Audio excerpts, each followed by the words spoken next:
நேபாளத்தில் நேபாள அரசுக்கு எதிராக அந்த நாட்டு மக்கள் போராட்டத்திலே ஈடுபட்டார்கள். அந்த போராட்டம் நாளடைவில் வன்முறையாக மாறியது.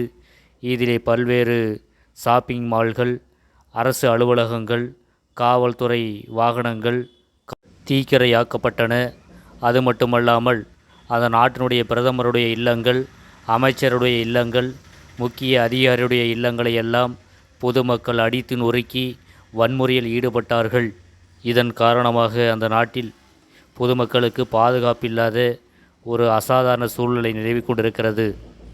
அங்கு வாழக்கூடிய மக்கள் பிரதமர் மோடி அவர்களை சுட்டிக்காட்டி, இது போன்ற தலைவர்கள் நம் நாட்டிற்கு தேவை, அவ்வளவு பெரிய மக்கள் தொகை கொண்ட இந்திய திருநாட்டில் எந்த ஒரு லஞ்சமும் ஊழலும் இல்லாத நாட்டை வழிநடத்தி கொண்டிருப்பதாகவும், இங்கே வாழுகின்ற மக்கள் எந்த ஒரு அச்சுறுத்தலும் இல்லாமல் நிம்மதியாக வாழ்ந்து கொண்டிருக்கிறார்கள்.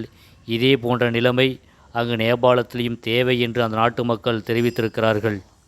ஆகவே இந்திய திருநாட்டையும் இந்திய திருநாட்டில் வாழுகின்ற மக்களுக்கும் எந்த ஒரு அச்சுறுத்தலும் உயிர் பயமும் இல்லாமல் நிம்மதியாக வாழ்ந்து கொண்டிருக்கிறோம். இதற்கெல்லாம் காரணம் நம்முடைய நாட்டை ஆளக்கூடிய பிரதமர் நரேந்திர மோடி அவர்கள்தான். அவருக்கு நம்முடைய நன்றியையும் வணக்கத்தையும் இந்த நேரத்திலேயே நாம் தெரிவித்துக் கொள்ள வேண்டும்.